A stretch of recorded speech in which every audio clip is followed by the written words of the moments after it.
Welcome student, मैं हूं Tande sir और आज हम स्टार्ट करेंगे बेसिक इलेक्ट्रिकल। और बेसिक इलेक्ट्रिकल में सबसे पहले देखेंगे हम रिलक्टेंस क्या होता है। तो रिलक्टेंस को हिंदी में बेटा प्रतिष्ठंभ भी कहा जाता है। देखो कभी कभी क्या होता है कि बहुत से स्टूडेंट ऐसे हैं जिनको इंग्लिश में वर्ड पता होता है लेकिन हिंदी में पता नहीं होता। जो स्टूडेंट ऐसे भी स्टूडेंट होते हैं। और शिक्षा ही एक ऐसी चीज़ है, एजुकेशन ही एक ऐसी चीज़ है आपकी ज़िंदगी बदल सकता है। बाकी किसी भी चीज़ में उतनी ताकत नहीं है जितनी ताकत एजुकेशन में, शिक्षा में है। ये आपके भविष्य को बदल सकता है। हमें ऐसा लगता है कि शिक्षा जो है, एजुकेशन जो है, ये अभी पढ़ाई करके क्या मिल जाएगा, वैकेंसी तो नहीं आ रही है, भर्तियाँ तो नहीं आ रही है। लेकिन एक एजुकेटेड जो पर्सन होता है ना, उसके काम करने का तरीका बदल जाता है। आप देखना, एक जो गांव के जो अनपढ़ होते हैं ना, उनके खाना खाने के तरीके और आपके एजुकेटेड पर्सन के खाना खाने के तरीके में देख लेना आप कितना अंतर होता है। आपके बैठने, एक एजुकेटेड पर्सन के बैठने के तरीके और गांव के लोगों के बैठने के तरीके में आपको अंतर पता चल जाएगा कि कैसा होता है, वो किस तरीके से अपने आप को प्रेजेंट कर रहा है। शिक्षा बहुत सारी चीज़ों को सिखाती है, मालूम है। हमारी खुद की जीवन शैली कैसी जी जाएगी उसको सिखाती है। आपके कपड़े पहनने के तरीके, जो एजुकेटेड पर्सन है उसके कपड़े पहनने के तरीके आप देखना, और कोई गांव का व्यक्ति है उसके कपड़े पहनने के तरीका देखना, आपको अलग बहुत ज़्यादा डिफरेंस नज़र आएगा। उसके पीछे रीज़न यही है। शिक्षा जो है, एजुकेशन जो है, वो बहुत ज़रूरी है भाई साहब। हमें ऐसा लगता है कि यहाँ से पढ़ने के बाद, वहाँ से पढ़ने के बाद क्या रोज़गार मिलेगा या जॉब मिलेगा। अरे आपको जॉब नहीं मिलेगा, चलो ठीक है, लेकिन एक चीज़ है, जॉब आपको ज़रूर मिलेगा। वो क्यों?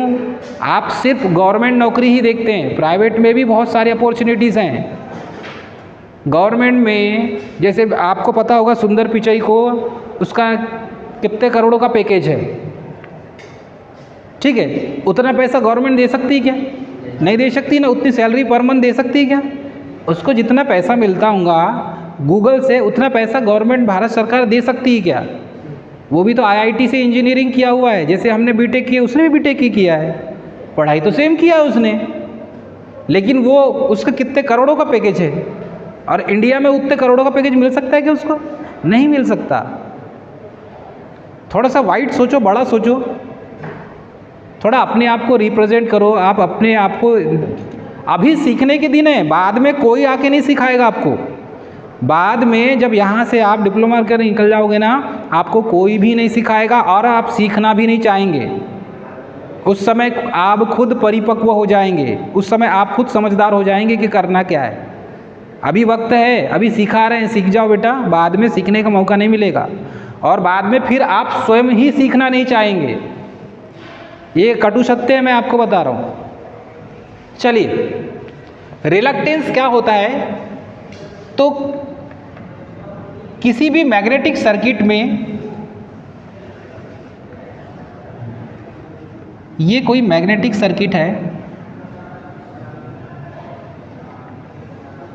जब इस मैग्नेटिक सर्किट में आप कॉइल को लपेटते हैं, बातें कोई भी नहीं करेगा,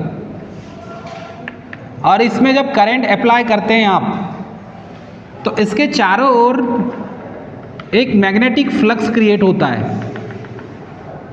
और यही जो मैग्नेटिक फ्लक्स है, इसी मैग्नेटिक फ्लक्स में बाधा उत्पन्न करने का काम किसका होता है? रिलक्टेंस का होता है। तो ये कह सकते हैं, किसी मैग्नेटिक फ्लक्स में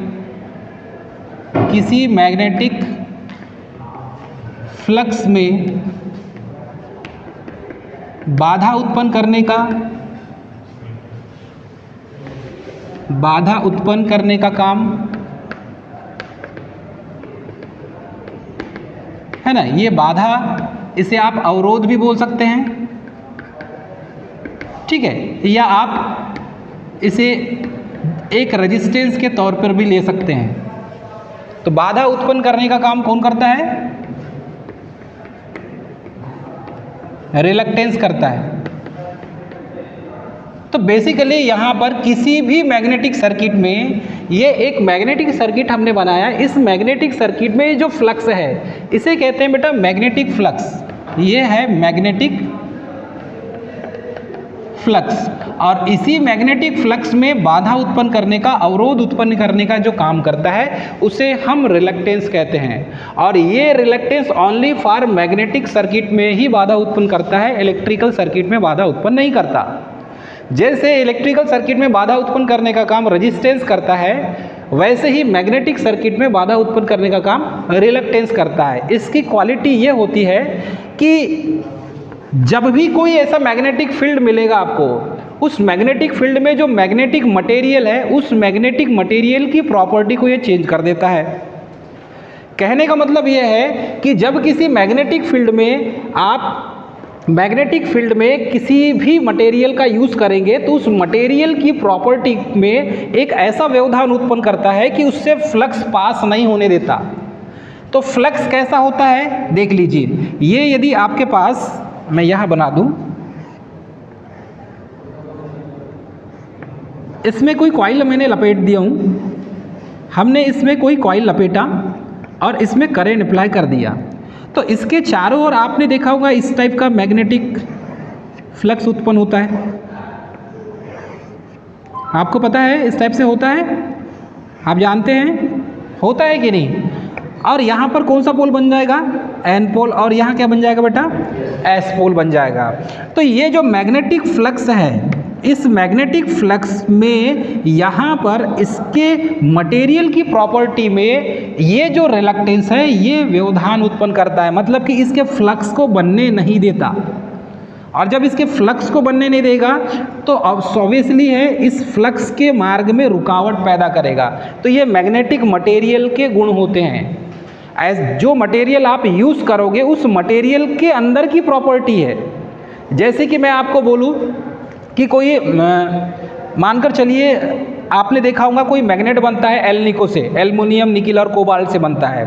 तो यदि आप निकिल को ले लें तो निकिल आप देखेंगे तो उसमें जब फ्लक्स उसके अंदर से गुजरती है या पास होती है तो उसकी क्वालिटी ये है कि उससे फ्लक्स, अवरोध उसमें उत्पन्न नहीं होता, मतलब फ्लक्स पास हो जाता है।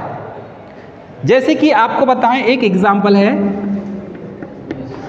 सिलिकॉन स्टील, इसके बारे में बहुत अच्छे से जानते हैं आप। सिलिकॉन स्टील की खासियत ये होती है कि जब इससे फ्लक्स पास होता है, जब इससे फ्लक्स पास होता है, ये इसका कोर हो गया, मानकर चलिए सिलिकॉन स्टील का बना हुआ ये कोर है, और इस कोर से जब फ्लक्स पास होती है तो फ्लक्स पास आराम से हो जाती है, आसानी से हो जाती है, आसानी से हो जाती है। क्यों हो जाती है फ्लक्स पास आसानी से हो जाती है? इसमें क्यों हो जाती है उसके पीछे रीज़न है। फ्लक्स पास आसानी से इसीलिए हो जाती है क्योंकि ये सिलिकॉन स्टील का बना हुआ है, और सिलिकॉन स्टील का ये ऐसा मटेरियल है, ये फ्लक्स को, मैग्नेटिक फ्लक्स को अपने अंदर से जाने देता है, रोकता नहीं है उसे, ये उसकी प्रॉपर्टी है। जैसे मैं आपको बोलूँ कि ये मैग्नेट है और इस मैग्नेट में जो मैग्नेटिक फ्लक्स बन रहा है, इस मैग्नेटिक फ्लक्स को यदि इसके पास कोई मटेरियल रख दिया जाए तो मटेरियल में पास होने लगेगा। वैसे ही सिलिकॉन स्टील एक ऐसा मटेरियल, जैसे ट्रांसफार्मर का कोर होता है, तो ट्रांसफार्मर के कोर में जो सिलिकॉन स्टील का जो मटेरियल हम यूज़ करते हैं, ये एक प्रकार का एलॉय है, सिलिकॉन भी है और स्टील भी है, और इसको लेमिनेटेड कर देते हैं। तो जब किसी ट्रांसफार्मर के कोर में फ्लक्स पास होता है, तो फ्लक्स पास होता है तो उसको एक लो रेलुक्टेंस पाथ प्रोवाइड करता है, मतलब कि उसके मार्ग में व्यवधान उत्पन्न नहीं होने देता। क्योंकि यदि इस मटेरियल में फ्लक्स पास नहीं होगा तो ट्रांसफार्मर की सेकेंडरी वाइंडिंग में वोल्टेज उत्पन्न नहीं होगा। तो ऐसा मटेरियल ढूंढते हैं जिसमें लॉसेस भी कम हो और दूसरा उसमें फ्लक्स आसानी से पास हो जाए। तो आसानी से पास होने के लिए सिलिकॉन स्टील एक ऐसा मटेरियल है जिसका यूज़ किया जाता है। तो रिलक्टेंस स्पेशली फॉर ये चेक किया जाता है जब भी आप ट्रांसफार्मर का कोर बनाएंगे, जब भी आप ट्रांसफार्मर का कोर बनाएंगे तो कोर बनाने के पहले हम ट्रांसफार्मर के कोर के मटेरियल को चेक करते हैं कि क्या इससे फ्लक्स पास होगा। यदि इससे फ्लक्स पास नहीं होगा तो इस मटेरियल का यूज़ नहीं करते। और स्पेशली फॉर ट्रांसफार्मर का जो कोर होता है उसे कोल्ड रोल्ड ओरिएंटेड, मतलब कि आप यदि पढ़ेंगे इसको कोल्ड रोल्ड ओरिएंटेड, ये एक ऐसा एक मटेरियल है, इस मटेरियल का यूज़ करके ट्रांसफार्मर का कोर डिज़ाइन किया जाता है। और ये 3 फेज ट्रांसफार्मर या पावर ट्रांसफार्मर के लिए स्पेशली यूज़ किया जाता है। क्योंकि यहाँ पर रिलक्टेंस की बात की जा रही है, इसीलिए हम ट्रांसफार्मर के कोर की बात कर रहे हैं। छोटे जो ट्रांसफार्मर होते हैं वो सिलिकॉन स्टील लेमिनेटेड होते हैं,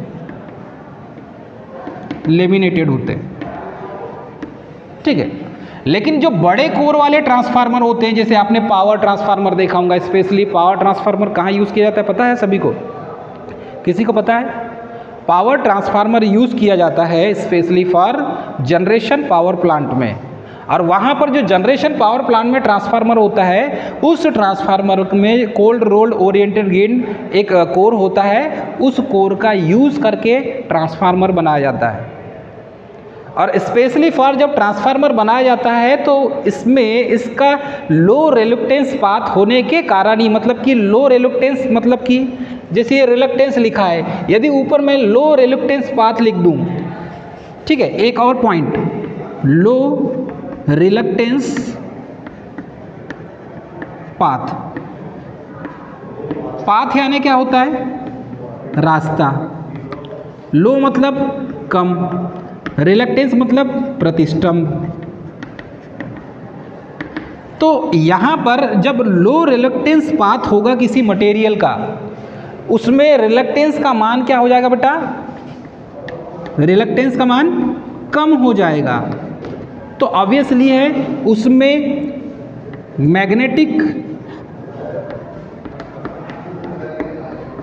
मैग्नेटिक पाथ या मैग्नेटिक फ्लक्स का जो पाथ है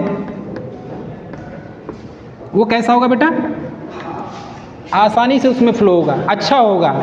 तो इस तरीके से आप समझ सकते हैं, यदि रिलक्टेंस का मान कम हो जाएगा तो फ्लक्स की जो डेंसिटी है या फ्लक्स का जो घनत्व है या फ्लक्स की क्वालिटी जो है वो बढ़ जाएगी। यदि इस मटेरियल में ऐसा मटेरियल हो जाए जिसका रिलक्टेंस ज़्यादा हो जाए, ठीक है, जिसका रिलक्टेंस ज़्यादा हो जाए, तो इसका जो मैग्नेटिक फील्ड है वो मैग्नेटिक फील्ड बड़ा नहीं बनेगा, मतलब मैग्नेटिक फील्ड उसका स्ट्रांग नहीं बनेगा। कहने का मतलब ये है, यदि इसका रिलक्टेंस कम हो जाए तो इसका जो मैग्नेटिक फ्लक्स है वो ज़्यादा क्रिएट होगा। बस यही चीज़ को समझना है, ठीक है। क्लियर है? कॉन्सेप्ट समझ में आ रहा है आपको सभी को? चलिए लिखिए आगे। इसकी इकाई क्या होती है? एम्पियर टन पर वेबर होती है। और लिख लीजिए हेनरी इनवर्स भी होती है। इसकी इकाई यहाँ लिख लीजिए, इसकी यूनिट एम्पियर टन पर वेबर होती है और हेनरी इनवर्स भी होती है। अब देखेंगे इंडक्टेंस की यूनिट क्या है बेटा? इंडक्टेंस की यूनिट क्या होती है? इंडक्टेंस की यूनिट हेनरी होती है। इंडक्टेंस की यूनिट क्या होती है बेटा? हेनरी होती है। क्योंकि इंडक्टेंस की खोज किसने किया था? प्रोफेसर हेनरी ने किया था, इसीलिए उसी के सरने पर इंडक्टेंस की यूनिट क्या हो गई? हेनरी हो गई। तो इंडक्टेंस की यूनिट हेनरी होती है और यहाँ पर भी इंडक्टिव कॉइल का ही यूज़ किया जा रहा है, इसीलिए इसे हेनरी इनवर्स में लिखा जाता है। तो ये हो जाएगा, किसकी यूनिट हो जाएगी बेटा? रिलक्टेंस की यूनिट क्या हो जाएगी? रिलक्टेंस की यूनिट एम्पियर टर्न पर वेबर या फिर हेनरी इनवर्स, मतलब हेनरी के ऊपर -1 की पावर। लिख लीजिए इसे ना, वहाँ से देखते हो ना, यदि बंद होगा तो बता देना उससे। इसका एक फार्मूला भी है, इसके फार्मूले को भी लिख लीजिए रिलक्टेंस का।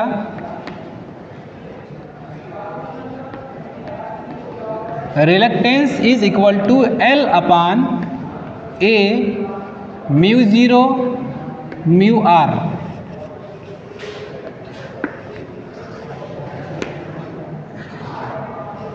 Reluctance is equal to A,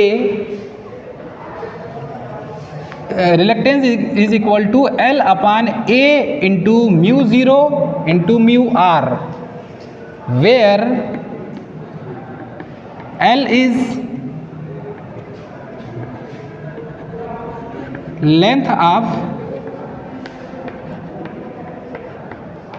conductor, A is called cross section area, mu zero and mu r, mu R is equal to relative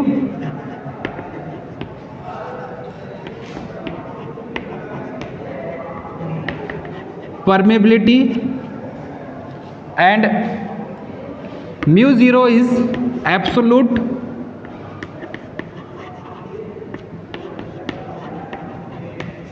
permeability.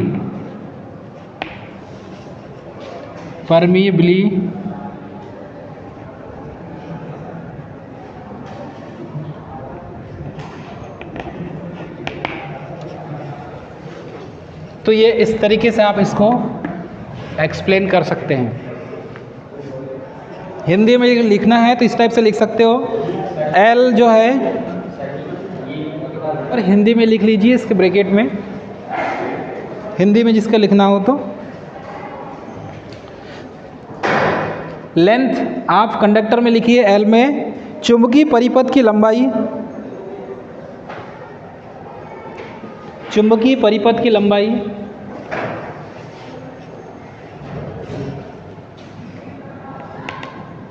यहाँ लिख लीजिए मैग्नेटिक सर्किट, इसी के आगे लिख लेना इन मैग्नेटिक सर्किट, चुंबकीय परिपथ की लंबाई। उसके बाद लिखिए चुंबकीय परिपथ के अनुप्रस्थ काट का क्षेत्रफल, हाँ ए में लिखना है चुंबकीय परिपथ के अनुप्रस्थ काट का क्षेत्रफल। उसके बाद लिखिए म्यू ज़ीरो में लिखिए वायु की निरपेक्ष चुंबकशीलता, वायु की निरपेक्ष चुंबकशीलता, और म्यू आर के लिखिए माध्यम का आपेक्षिक, माध्यम ये रिलेटिव है ना, कहाँ डबल एल लिखा है, कहाँ, ये एल तो बता दिया ना मैंने आपको पता है ये म्यू आर है और ये म्यू ज़ीरो है, ठीक है। वर्ड को आप समझेंगे, म्यू लिखा जाता है, इस टाइप से घुमा देंगे तो ये म्यू हो जाएगा, इसे म्यू कहा जाता है, ठीक है कि नहीं तो बहुत से स्टूडेंट ऐसा है कि क्या लिखा है, ये म्यू है, म्यू ज़ीरो और ये म्यू आर, ये आर से आप समझेंगे कि ये रिलेटिव है और म्यू ज़ीरो से है ये एब्सोल्यूट है, ठीक है। परमेबिलिटी यानी होता है चुंबकशीलता, लिखिए म्यू ज़ीरो में लिखिए वायु की निरपेक्ष चुंबकशीलता, वायु की निरपेक्ष चुंबकशीलता, और म्यू आर में लिखिए माध्यम का अपेक्षित चुंबकशीलता,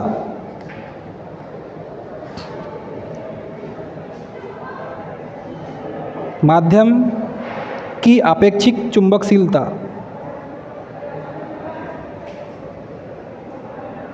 कुछ भी लिखते हैं यार।